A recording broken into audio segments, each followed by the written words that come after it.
Assalamu alaikum. Am I audible?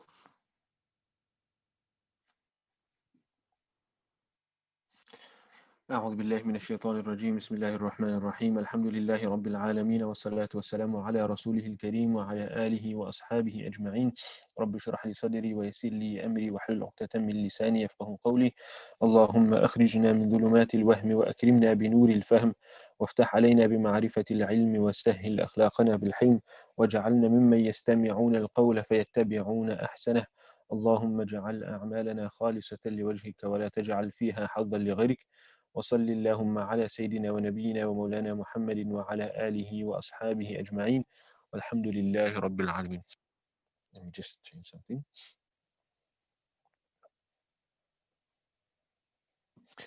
Assalamu alaikum wa rahmatullahi wa barakatuh. I make dua that you are all well and that you had a good week and that you will have a good week ahead, inshallah. I gave you guys the ability to unmute yourselves now. So if you have any questions or contributions or anything, you can just unmute yourself, but keep your mic muted otherwise, right? And also you may interact via the chat room, inshallah. Getting back to our reader, we were busy with chapter number 8, if I'm not mistaken. You were to finish the whole chapter. Is that correct? That was all done, okay.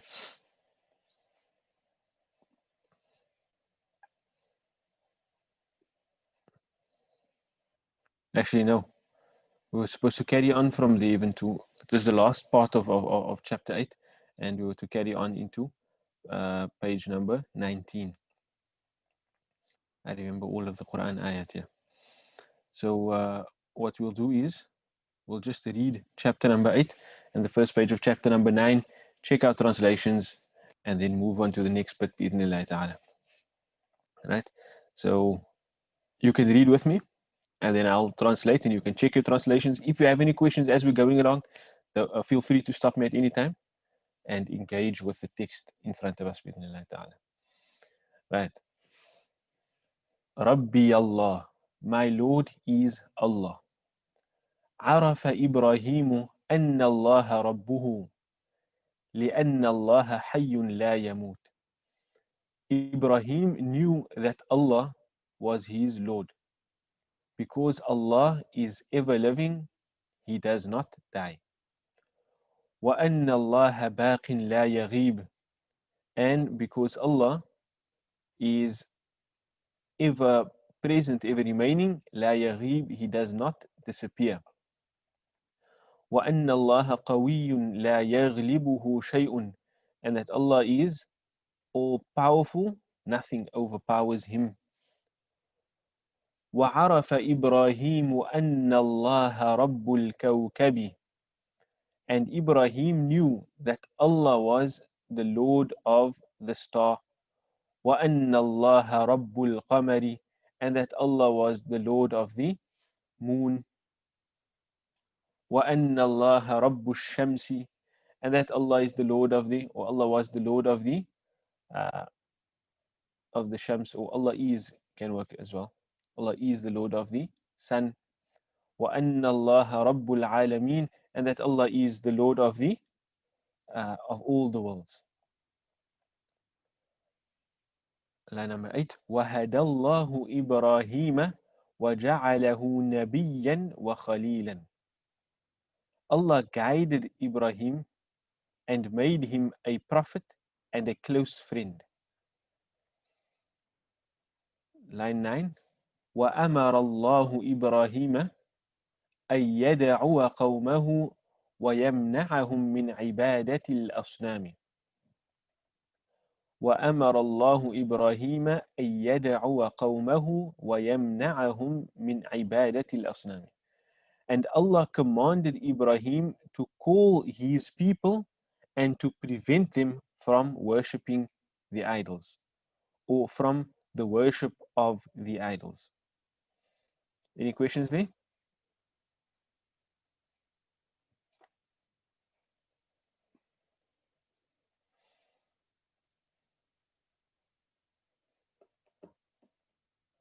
No questions, you guys are good then, mashallah.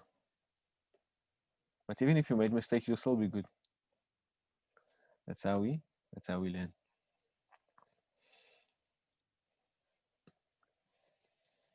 Nobody have a question in relation to why I was first translating it that Allah was the Lord of, and then I said afterwards, no, it can be Allah is the Lord of as well.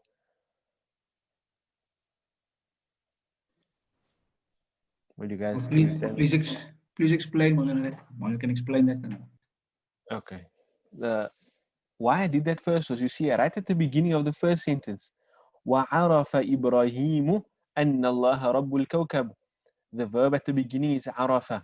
عَرَفَ is past tense. عَرَفَ يَعْرِفُ, means to know. So when you have a past tense verb at the beginning of a sentence, it generally changes the verb into, or it changes everything that comes after it into past. Even if it's a present tense verb, it changes into a past continuous tense. Um, we came across that before.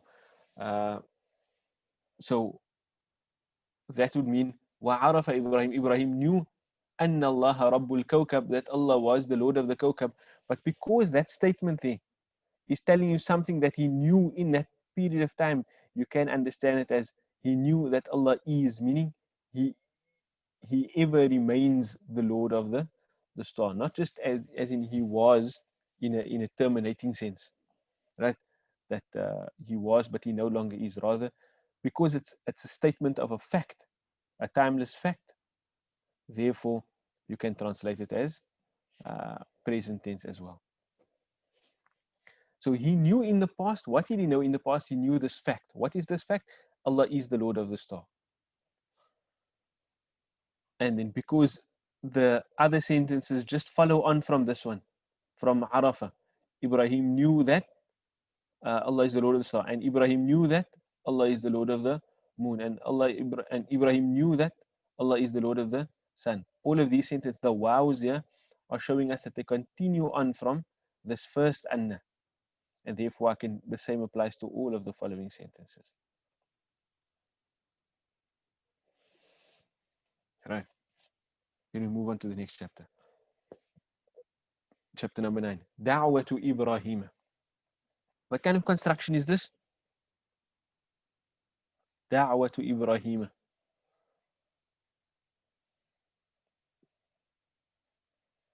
Anybody want to give it a go? You can say it, you can put it in the chat also fine. Lana mudaf mudafin ilay. Perfect. Mudaf, mudafun ilayh. How do we identify it? The first word must be a Light. like word, right? No al, no tanween. And the second word must be in It's supposed to Jar. be in jar, but this perfect. is. But you said, I think last week, some words you can't. They don't take you from a appearance point of view. You wouldn't know whether they're in raf, jar, or nasb. Okay. With this type of specific word, you'll know if it's in raf, but you won't know if it's in nasb or jar. Right? They don't go all the way. Oh, okay. They can get a u or a, but no kasra. Okay. Right? So this word is in jar, but it's just not showing us fully. It's just not showing us fully. Right? And there's specific categories of words that fall into uh, there's specific categories of words that fall into that that group of words which we call غير منصرف or ممنوع من الصرف. Um, and that, not to go into a lesson on that type of word, but one of them is names from other languages like Maryam, Ibrahim, etc.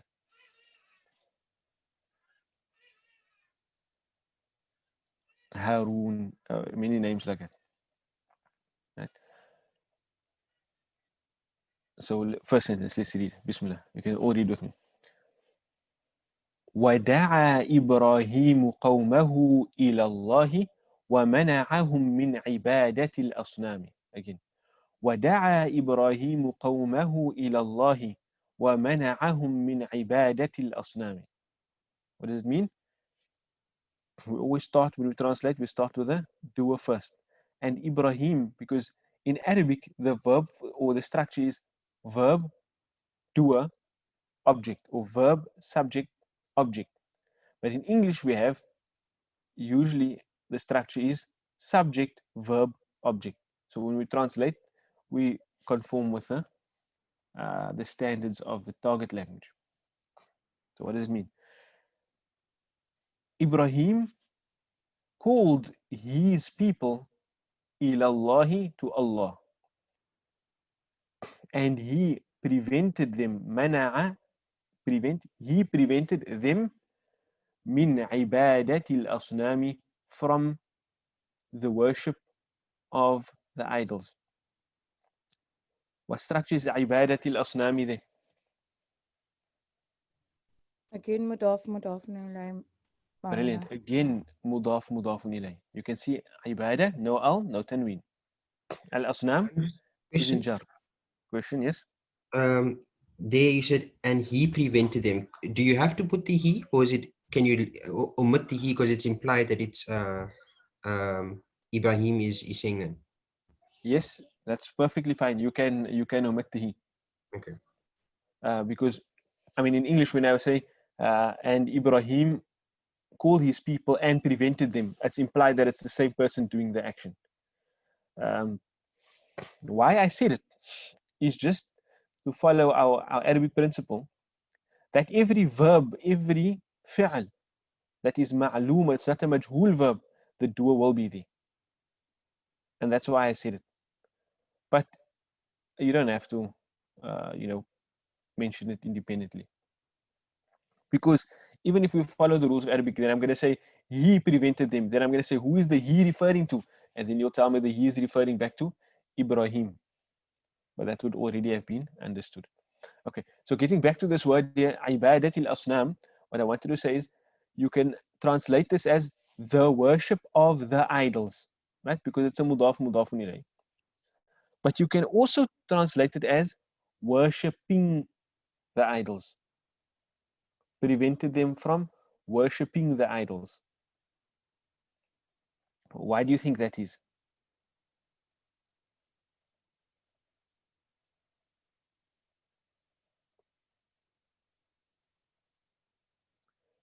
That is because of the type of word ibadah is. If you have a moment, just whip out your dictionaries quickly and check up the root letters ain, ba, dal.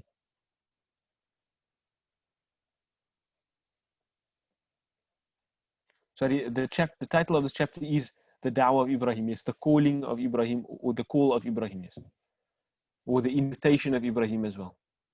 Just I want to just check in your dictionary quickly. Ain, ba, dal. Ibadah.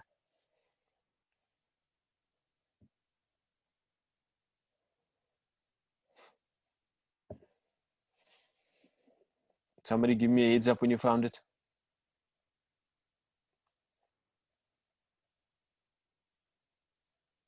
Found it more.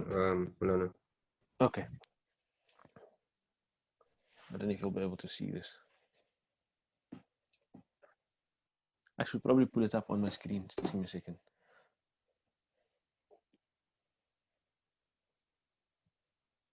Page 685, Malana.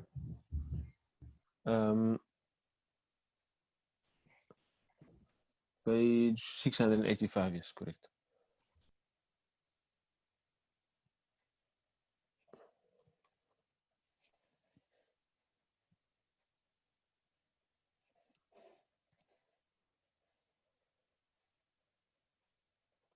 Put it up. Let's go to this one. Everybody see this? So remember what I told you about the dictionary, how the dictionary works, right? You have the root. The first thing that you will find is the root letters. Ain, ba, dal. Spelt out next to it will be how to pronounce the past tense form. A, ba, da. Next to that, you'll have a letter, either a U or I or A, that's going to tell us what the haraka is on the middle or on the second root letter of the mudari, of the present tense. So this is going to be abada ya'budu. So the U. In the brackets next to that, what do I have? What do we call that? If you remember. Masdar. The masdar is correct. And what do we say? What's the masdar? The masdar from the word sadara, it's the root word, right? But it's also what we refer to as a verbal noun, right? Or gerund, a verbal noun. So this word here, you can see the first word in brackets is what here. There's a number of different masadir for this word. But what's the first one?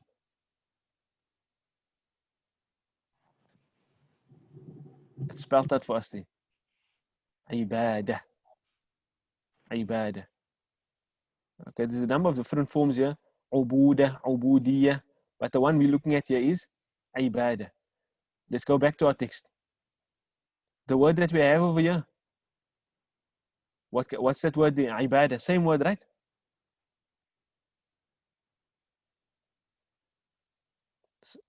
Yes, Maulana. Yes, Maulana. That's the same word. So what type of word is this word ibadah here? It is a verbal noun, or it's a masdar. Now, when I have a masdar, I can always translate it as the doing of that action.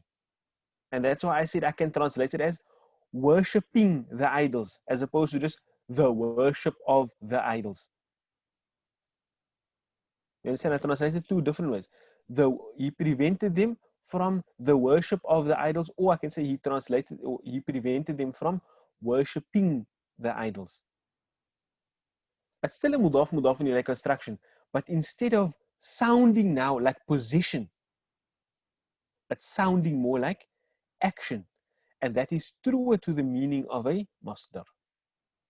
Right? If anybody wants further clarity on that, you can give me a shout. But if you understand, then I'll move on. So let me just repeat that. When I have a masdar, right, I can always translate the masdar as the doing of, not always actually, not always. But most of the time I can translate the masdar as the doing of an action. I can translate the masdar as the doing of an action, the action that's conveyed by that root letter. Now, Maulana, does the masdar have a pattern? Like, No. There's like lots of different forms that a masdar can have. Other words that fall on patterns, right? They are derived from the masdar. But the masdar is actually the original word. It doesn't necessarily fall onto a specific pattern.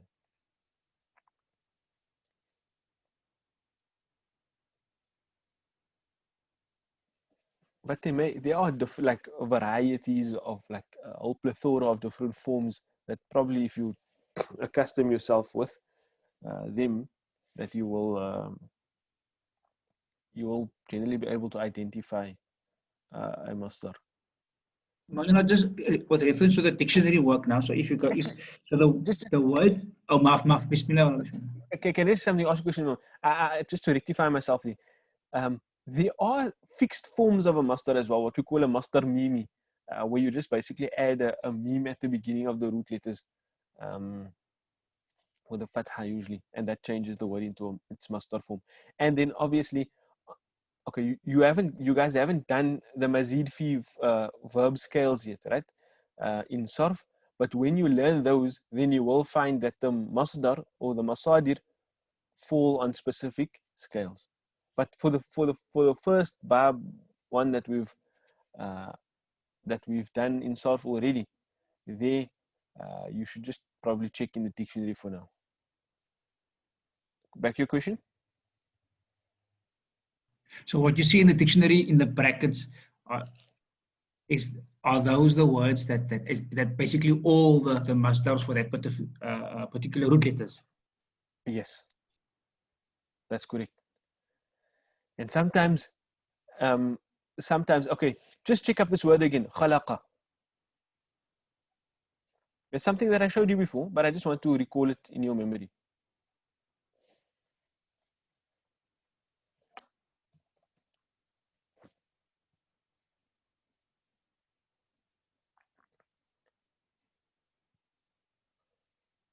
Can you see this khalaqa on the screen here?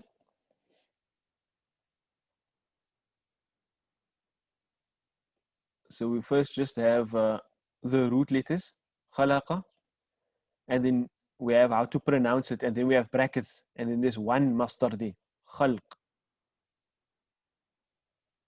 And then we carry on, and then it gives us another way of pronouncing it.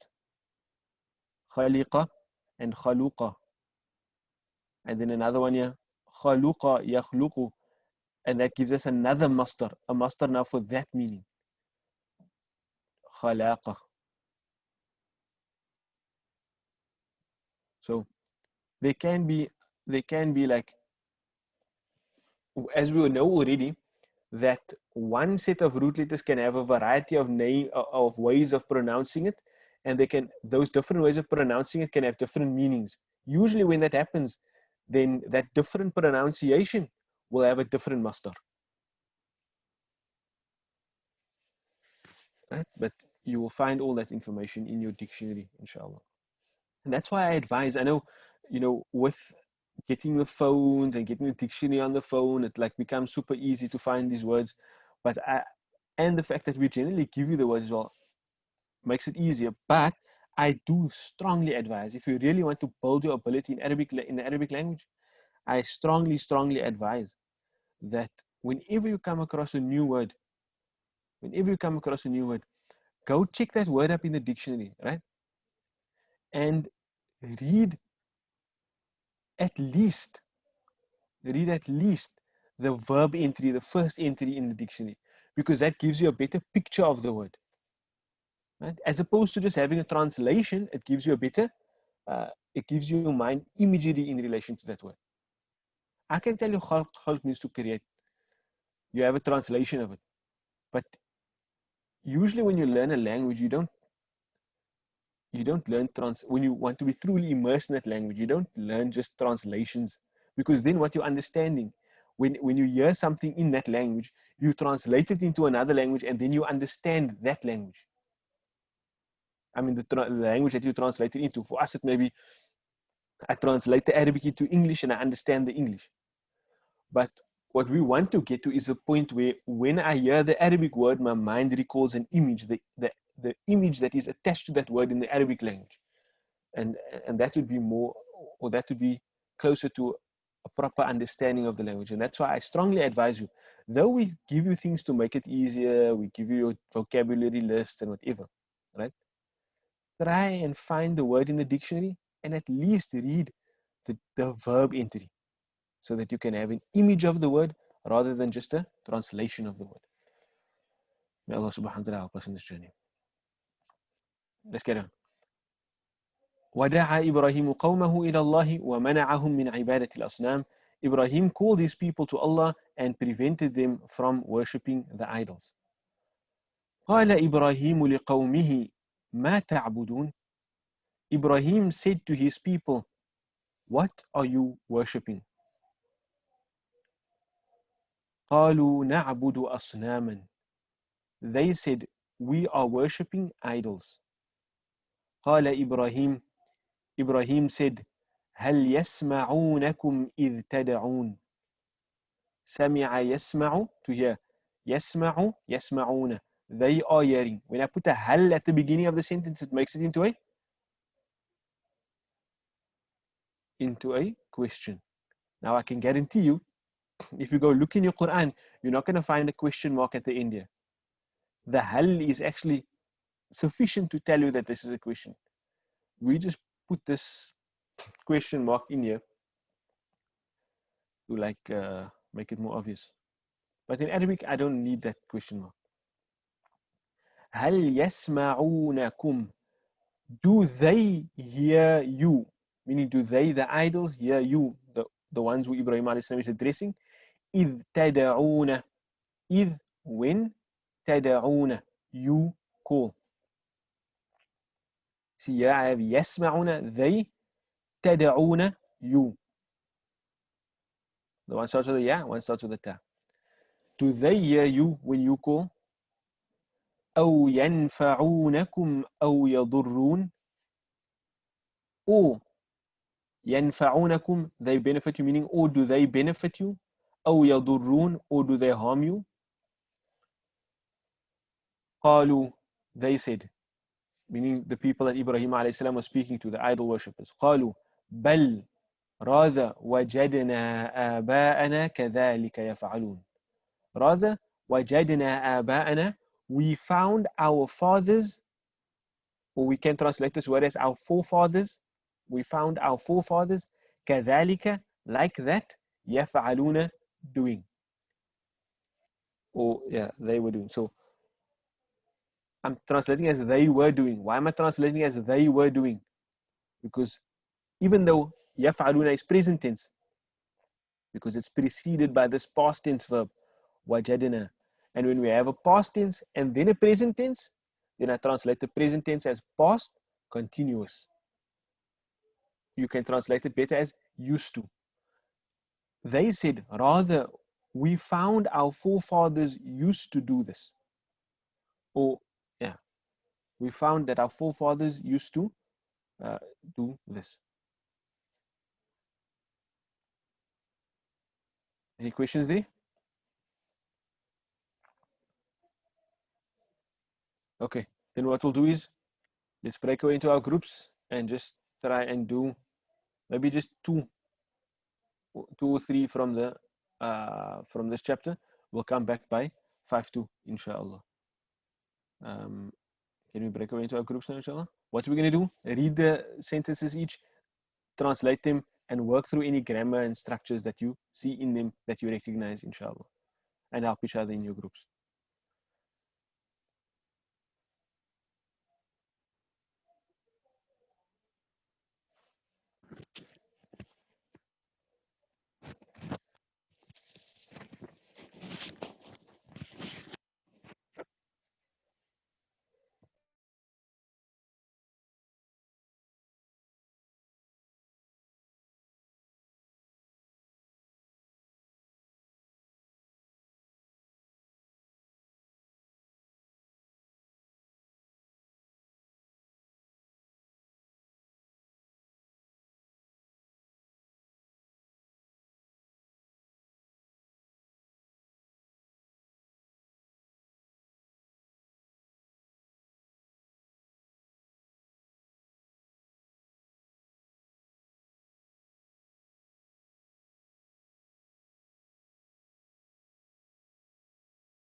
Now, Maulana, we can't hear you.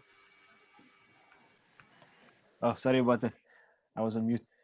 Yeah. Assalamu alaikum warahmatullah. Once again, first things first, let's cover this. I think if we have any if we have any questions on what we just did in the groups now, let's get to that next week, inshallah, at the beginning of next week when we actually go through these verses again. I think now we can go to the Quran. So what I want you to do for homework is finish the rest of this chapter. Um,